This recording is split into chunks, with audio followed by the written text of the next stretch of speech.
Welcome to Unscripted with Russo. For our podcast, we decided to explore the people behind the narratives. I'll introduce decision makers and influencers and find out the intimate story behind their rise to success. Welcome to Unscripted with Russo. I'm Ashley Russo, your host, and I'm so excited to be talking to our friend Russell Fletcher, the CEO and master distiller at Mishka Premium Vodka and the founder of This Life Forever. Russell, thank you so much for being with us.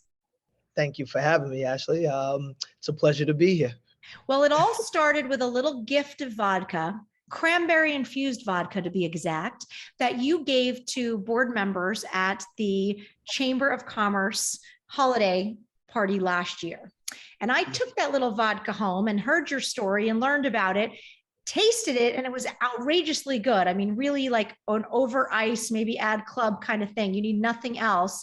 And then I thought, we've got to talk about this business on the Peak TV, right? So we did that. And then I ran into you again and I thought, we've got to talk on the podcast. So I'm so glad that you're here. You have an interesting story and an interesting business, and we want to get to all of that. So to get started, I want to talk a little bit about your upbringing. Tell me where you're from and a little bit about, kind of your family and your life as a little kid.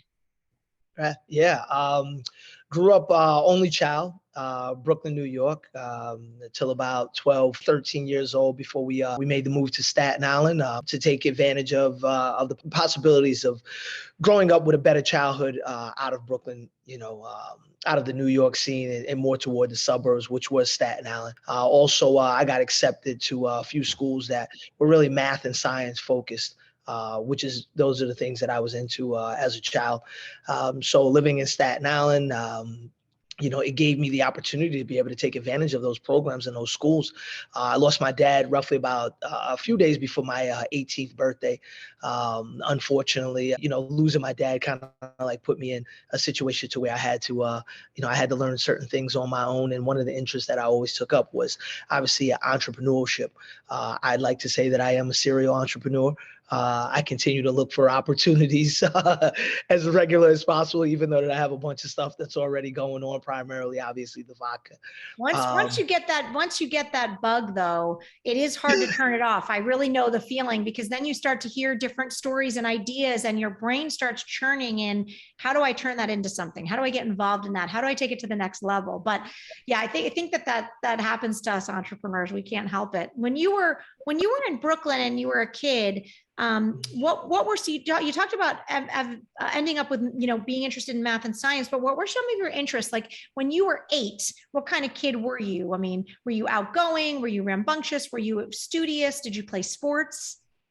Only child, and I did everything. So whether it was sports or whether it's science competition, I played trumpet for a number of years as a child.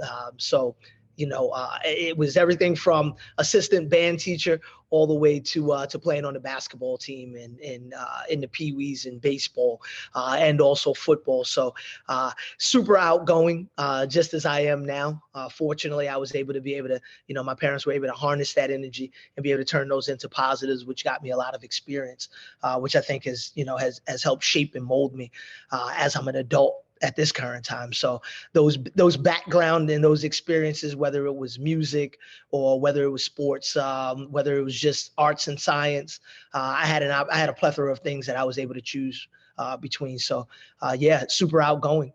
What's something about you that people might be surprised to know? Something about you as a kid? I mean, certainly the trumpet, always interesting. I'm always fascinated to hear how many people played an instrument as a kid. But what is something people might be surprised to learn about you when you were a child? For a period of time, we lived on the Diamond District in New York because my dad was a jeweler. And I used to, as a child, play trumpet outside the Diamond District, basically like right there, kind of on the corner. And that was my movie money. That was enough to probably even, I think my mom would even tell you, pay one of the bills in the house. Wow. So your first job was actually entrepreneurial in nature because you were really your own business as a street performer.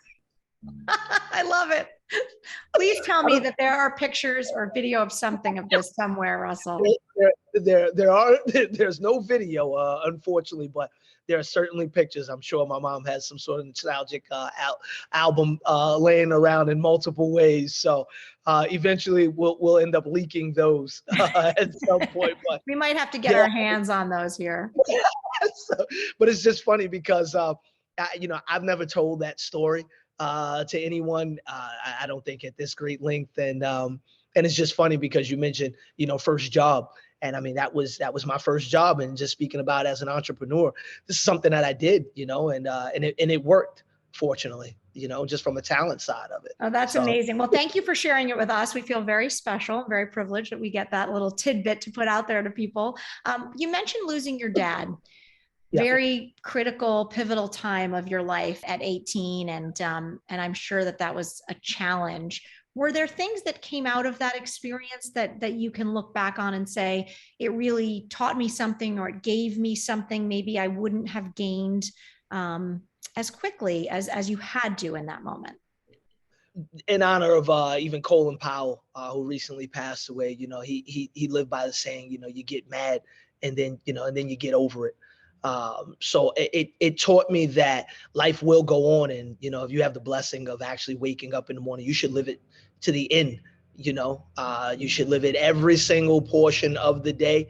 You should make it actually count. So as my eyes open up at whether it's not 9 times out of 10 it's 5:30 in the morning, once my eyes are open, I know that there's a drive for me to continue to just get things done. And that's what it actually taught me, that don't take for granted of the time that you actually have. And I even try to, make sure I model that even with my own son now. What an important lesson, and one that often people never learn, never hear, never resonates with them. But I'm very sorry that you had to learn it due to that. That's a tough loss for any young person to go through. But I bet your dad is smiling down, so proud of you, and knowing all that you're accomplishing. And he's probably going, what is he going to do next? So you went on to college originally, and then made sort of a pivot. Tell me about that time in your life, and what were you seeking educationally as well as career-wise as an 18, 19-year-old guy? Sports medicine. My love of sports, whether it be statistics or whether it be the things that actually come out of sports medicine, even look at sports now, the rate that athletes can manage their pain, but let alone also at the same time recover from injuries. That started around that time when people were really paying attention to sports medicine. So I was really attracted to that because I felt that it would give me an opportunity to be able to exercise my love for math and science, but still also be immersed in what I love, which was sports. So yeah, I went to school for that. But also at the same time, my family, my uncle managed and owned multiple barbershops, which were celebrity hotspots in Staten Island. And I kind of got turned on to the Wu-Tang Clan. And one time when they came and I knew the guys and they came out to my college, I kind of didn't go back to college. I went on tour. That's incredible, though. I mean, that's one of those crazy things you hear, like, I was riding on a train and, Martin Scorsese sat down, and the next thing I know, I was famous. I mean, Russell, I can't believe you have a story like that. So, I mean, I had the opportunity from knowing the guys and knowing the crew that followed the guys. I was obviously the young guy. But I was always immersed again in opportunity. Okay, well, you know what? This is going well. Back then the whole copywriting and, people weren't paying attention to their trademarks, I guess. I found and mastermind a way to be able to print some T-shirts, be able to get that out, to be able to churn revenue, to be able to support myself in that way. Of course, it made me very popular when I did go back and forth to my dorm as I returned. Didn't make me popular at home. Because my mom had a loan out as far as on the school side of it. But I did learn a lot of things. And I think that was really, really that pivotal choice was something that has led me even here, continue to build relationships and then some. So, yeah. It's opportunity too. I mean, that's not something that if you had put on a shelf might have come around again 3 or 4 years later, perhaps when you'd finished college. So, that idea that sometimes you have to seize the moment and move ahead. And I also love how you said there was this openness, right, of sort of inventiveness in that time period. that I think we're seeing again in a different form in social media, but that opportunity that was presented, did you feel like you had a lot of creative freedom to work with, Wu-Tan and to come up with ideas for them? And what were some of those? You mentioned t-shirts. I mean, it was t-shirts, it was artwork. It was more so on the side of promotions. So, one thing that social media has kind of has overshadowed is the opportunity of the street team in any way. I was able to work with guys who were being printed in the Wall Street Journal, Steve Rifkin over at Loud Records, guys like Buddha who started the first Sprite campaign with multiple artists and really just hit the street. From the age of, I'm going to say 17 up to about 21, was able to harness all of that creativity and had a platform enough to where I wasn't the smartest guy in the room, but at the same time, I was able to, have my thoughts actually heard. And whether I got paid for some of those, sometimes it was just more so the gratification of someone at that caliber just using your idea and you being able to develop the relationship from that. So again, it was an opportunity to get heard, be able to make some great contacts. And a lot of those contacts, they continue to resurface even as of 9:00 this morning, from a call from Dubai to get on board. Never burn a bridge, right, Russell? Oh, no. I know within my 43 years of being on this earth, thankfully, in my 20 some odd years of just looking at things from an entrepreneur standpoint, I know exactly where my calling is, and it's within business development, looking at things, with a different lens and being able to just help people optimize exactly what it is that they're doing while also bringing my Rolodex to the table. So I'm thankful for that. That is such a critical statement. And we want to hear more from you. So we're going to take a quick break. You're listening to Unscripted with Russo, but stick with us because Russell's got a lot more to share. And we want to hear all about his businesses today. Stay tuned. Time to take your workout outdoors. Discover Lehigh Valley is a great resource for finding easily accessible nature trails with stunning views and challenging terrain. Whether you're exploring the Delaware and Lehigh Trail or going for a jog on the Ironton Rail Trail, explore Discover Lehigh Valley to get you started. Follow them on Instagram, Lehigh Valley, PA. Welcome back to Unscripted with Russo. I'm Ashley Russo. I'm being joined by Russell Fletcher. A lot of us around here in the Lehigh Valley know him from Mishka Premium Vodka. He's also the founder of This Life Forever. But what you didn't know is that Russell was this amazing kid growing up in Brooklyn, street performer, making money at a young age, right on the corner playing. I mean, it's just amazing. Then into math and science, super smart, makes some great connections with people like the Wu-Tang Clan, and he's off and running. He's an entrepreneur, 18, 19 years old. Your story, we haven't even you're not even legal yet. And your story is amazing. So let's fast forward a little bit. You take all of these amazing life experiences, lost your dad at a young age, capitalized on relationships and opportunity, certainly used your intellect to channel it towards business development, like you talked about your passion for that.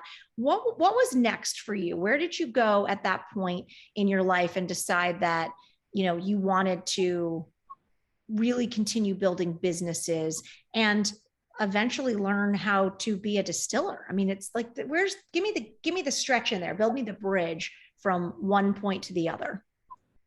Yeah, so that bridge, again, centers around relationships. For me, again, a quality relationship is, the ability to be able to call somebody 10 years from that point that you meet a person and still be able to pick right up and jump right in. I mean, those types of things never die. And if you treat those with care, obviously it turns into a great Rolodex. At that point, though, I had realized that, the tour stuff and kind of just making money kind of on the fly, I wanted to be able to kind of just, triangle that to where I got into artist management. I got into multimedia. I got into the business development side of it. So as I kind of realized the curve from working within the labels, I realized that the marketing side of it was really, really huge. Having the contacts and being able to launch products, new products, existing products, whatever it was. That's where I knew that my home was within the business development. And at that point, I had gotten an opportunity to start up the first online rap website, which was going to feature some streaming, some interviews. We got nudged out. We had an office. I was 20 years old. And from 20 to 22, we started a company called bangingsounds.com.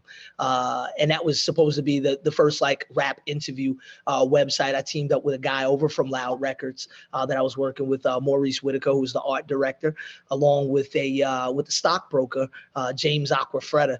And I was the young guy in the group with all of the energy, but I had the marketing experience at that young age.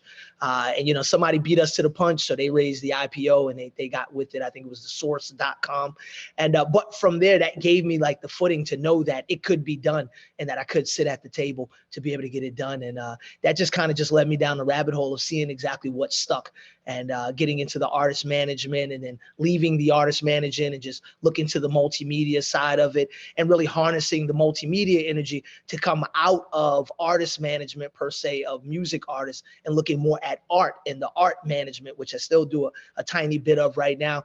That led me into just the Rolodex and kind of just looking at things would allow me to be able to just kind of just build the base of This Life Forever, which started out as a lifestyle company. And those pivotal portions were, surrounded around arts, the Rolodex, and then came alcohol. Well, what fun is it, right? I mean, you got to have that part. I love it. So did you feel like you were often attracted to and surrounded by creative people and creative outlets, but they needed that maybe sort of structure to help take their art, whether that be music or actual art, physical paintings or things like that? Did you feel like your strength or your superpower was to take that and put it out to mass market? I mean, was that kind of the appeal for you? Yes, that was exactly it. For artists now, I mean, we even see it in the news today. It's a lot less quiet now because people kind of hip to it. But for a great amount of time, you realize that artists were being taken advantage of, whether it was their royalties, whether it was their rights, whatever it was. So having a background, in trademarking due to my mom and my mom being a strong, basically a business model for me to be able to learn from. I realized that I could take my angle and use my superpower of, business development and the understanding of the arts and what the trends actually, were leading to. I was able to bring that to the table, and it was a light lift for me. But honestly, for a lot of artists, even still to today, they're missing that guidance, unfortunately. Yeah, it's a challenging thing. And I think, we talk about that a lot in our world with like the video production things that, people say, well, where does the creativity? And it's like the creativity comes from the clients. Like the clients know their vision and their mission and what they want. What they need is sort of that wraparound services. How do you put a production together? How do you write a script? How do you plan the filming? How do you do the post-production with the graphics? So I often feel like we're just the stewards of their creativity in a lot of ways. Right. Yeah. Right. I agree. And that's what we run into now. And I'm thankful for the part that I'm able to play, which, transfers into what we can do literally with the alcohol now and which Border formed. I want to talk about that. Certainly. Let's move over to the alcohol. I should have had a little glass. It's a little early in the day. It's 5 o'clock somewhere, but you were working on a partnership with a friend who was into wine. So you kind of went into that as a hobby, but my understanding is that that wasn't really selling. So you moved to spirits and you actually entered your vodka into a world spirits competition. Is that correct? In 2015. And then fast forward a few years and you're the first Black distillery owner in the state of Pennsylvania. And my understanding is only the second in the United States, which is unbelievable. Yep. What a great trailblazer you are.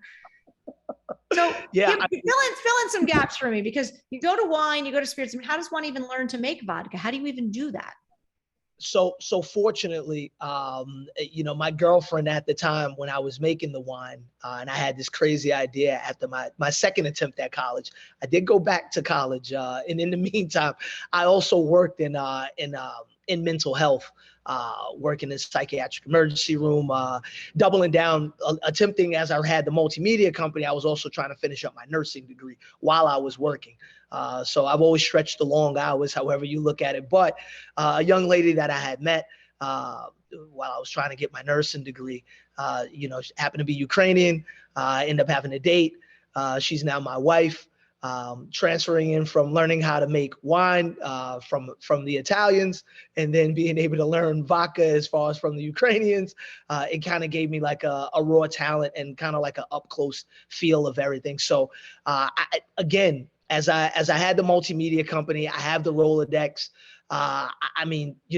For me, music, art, and alcohol, those three things, you can build a company easily if you have those kind of as your triangle in any sense of the matter. It does seem though on paper that it's a little bit of a left turn, right? A little bit from, I can see sort of the progression. Tell me what it is about being a master distiller and about that creative process that appeals to you. What was it that kind of hooked you? Because you didn't just say, I'm going to do this in my garage for a couple bottles to give friends for the holidays. I mean, you're sitting and look behind Russell right now if you're watching on the video, and if you're not, go check it out on YouTube, because he's got this huge distillery and factory behind him. This is not somebody making a couple bottles for Christmas in their garage. So, that's a big jump. What is it about this industry that really appeals to you?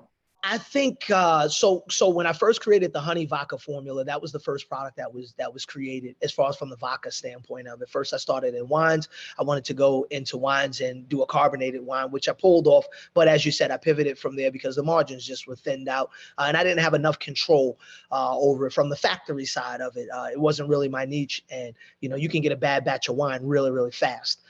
So in order to be able to mass produce and be able to kind of corner the market, it's already been done. You got to go through the same players.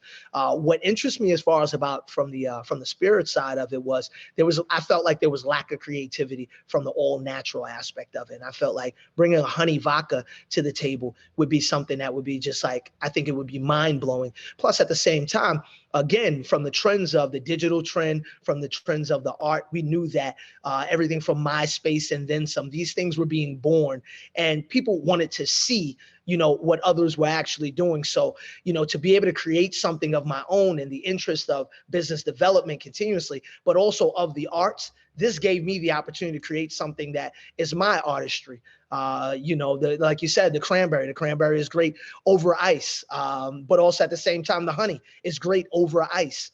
This gave me my ability and kind of a woosah moment to be able to create something of my own, but also be able to manage the business development.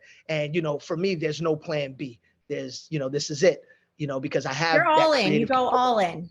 Yeah. It just is what it is. Is there something you do on a day-to-day basis now, with Mishka, that you look back and you say, man, I could never have done this if I hadn't done that? Like, what's the thing, what's the skill that really resonates and travels through you in everything that you do?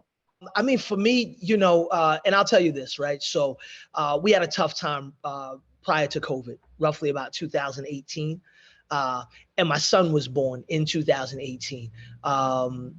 He spent a little bit of time in the NICU, but he changed everything for me. I got out of partnerships. I went into debt to actually make sure that I had the control that I needed of the company, which was the majority, which was basically 100% of the company, so that I can do it all the way through. And that gave me the lightning bolt that I needed to continually throw. So everything else is just, it's just my personality. But if I would have never, if he was never born, I would say 3 years ago, as he just turned 3 a couple of days ago, I don't think that I would have taken it to the level.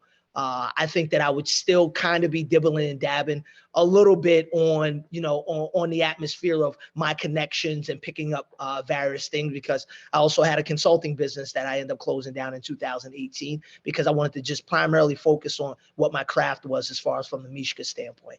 So, I can't date it back to when the business was born because I've always loved business development and creating things. So the opportunity to do it on my own, is enlightening. But, as of 3 years ago, at the birth of that guy, it just turned, it turned things like up a whole other notch. Oh boy, Russell, becoming a parent will do that to you. I tell you, it changes everything. And I would imagine that you understand the importance of your role as his dad in a really deep and meaningful way, having lost yours so early. So I think that that's awesome. I want to take a quick break, but when we come back, I want to learn all about your hopes for the future, where Mishka Vodka and This Life Forever is headed. And then we're going to talk all about the Lehigh Valley. So stick with us. You're listening to Unscripted with Russo. Home to the Iron Pigs in Dorney Park, Allentown is a city without limits. Food, art, dance, you name it, it's got it. Allentown's historic roots are matched with its vibrant culture to create an adventure that you'll never forget. Thinking of taking a trip? Follow Lehigh Valley, PA on Instagram, and you'll find attractions, hotels, and sites you won't want to miss. Welcome back to Unscripted with Russo. If you're just joining us, I'm being joined with Russell Fletcher. He is talking about his amazing company and his journey to get there, Mishka Premium Vodka, and the founder of This Life Forever.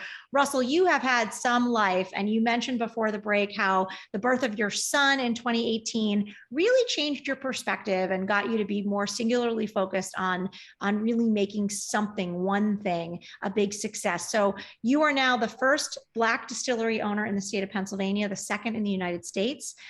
You are doing things that have never been done from a creative standpoint in the vodka industry. And it's pretty darn good stuff, I'm going to say out there to everybody listening. So it's a great idea for gifts and friends and parties is get Mishka Vodka. But what are your hopes for the future? Where are you headed? Where do you see this thing going?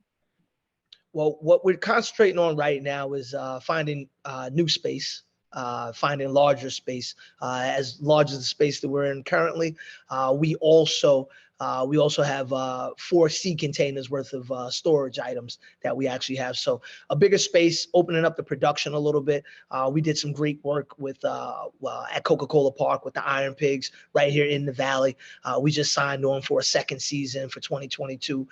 We did some great work with our mixed cocktails and our ready-to-drink cocktails, and we're looking to really raise the bars on that side of it also. Now that we've done some R&D and we know exactly what our clientele and the people who follow our brand, what they're really looking for. So more space, more products to market.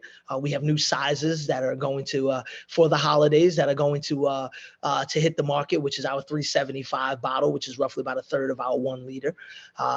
And I mean, we're really looking to just get Mishka in front of people and really be able to support not only the restaurants, obviously in the Valley, but be able to come to their need, as we know that purchasing alcohol is one of their larger expenses. We want to be able to try to bring a lower cost to them on the front end to be able to really grow a relationship on the back end consistently. Well, there's no doubt that you will be successful doing it, and we can't wait to have a little sideline seat to watch that happen. What role and responsibility do you feel as a Black business owner, doing something that's unique and different in a field that has not been historically populated by Black men and women and marginalized populations and people of color? What role do you feel that plays for you? What level of importance do you put on that as you become more well-known and your business gets out there more? To make sure that I grant an opportunity to lend someone an ear. That's something that has grown my Rolodex, continually. Fortunately, the business and my standing as whatever the titles might come down, might be, I've always been a champion of making sure that I give an opportunity to be able to lend an ear. You never know who's saying, the things that you might need to hear in any sense. Quick, for instance, we just finished doing the opening of the Phantoms right here in the Valley. And my son, who's 3 years old, he's always out at all the events. He's always dressed in his Mishka garb. Everybody knows who he is. Everyone's fist bumping him. But he came upon a man who was sitting not on the sidewalk, but in front of Hamilton. And he sat in the same position as the man. You could tell the guy was having a little bit of a rough day.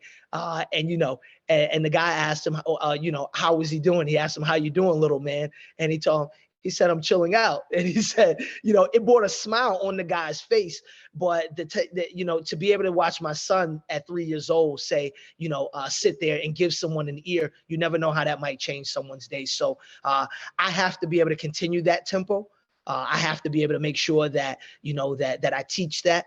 I have to be a resource in a lot of ways. That's my responsibility as as an individual. I mean, if society is going to, be right side up, as we, we're kind of like a little shaky right now, I have to continue to do my part. And I'll speak about it from the hilltops. Why? Because God woke me this morning. So it's a blessing to be able to make the most of the actual day. And that's something that's something that drives me on a continuous basis. I love that you've said that and you live it. But that concept of listening, you're lending an ear, you're listening, you're giving people the opportunity to share what they're going through. And it served you so well in building relationships. I think that's an incredibly important life lesson. And we've got you now here listening in the Lehigh Valley. So I want to know what this area means to you and why you've chosen to make this your home and where you're building this business that's, on its way to becoming a tremendous success. Why the Lehigh Valley? Well, with a bunch of opportunities that were given to me, my mom bought a building in Carbon County in Lansford some years ago, 10 plus years ago, and the building was able to house residents, but also had commercial space on the on the bottom floor of the business of the building. And I read an article 10 plus years ago that Lehigh Valley was on its way to becoming the Napa Valley of the East Coast. That excited me because I already had the backstory as far as for marketing promotions, but I also had multiple alcohol deals and multiple beverage deals that I got sponsorship deals through, and then some. So, kind of twisting that all together, having a multimedia company, having my background, my love of science, chemistry, it kind of all came together at the perfect time. And as we continue to just, explore the Valley and explore Pennsylvania, particularly the Valley, I realized that it was a great conduit to multiple places that I know that I had interest of, which is New York all the way through Jersey and then back down to Philadelphia. And then obviously all the way out through 95. I just seen it as a great conduit. But as I began to learn the people and kind of the culture of the Valley, you have like so much of everything. If you know exactly what to look for, or more so if you know what you want. And if you don't know what you want, it's a perfect place to kind of get a little bit of a tidbit of everything from a cultural aspect that leaks out past the Valley, and it matures a lot of New Jersey, even going back into New York. As I see a lot of people who've come from the Valley and now are in New York also back and forth. So it's just exciting, and getting to know the business owners, the people, members of the Chamber of Commerce. What are some things now that your son is kind of getting to that age where you can get out and about and do things as a family? Are there any activities in particular that you guys really enjoy doing together that you feel like is unique to the Lehigh Valley?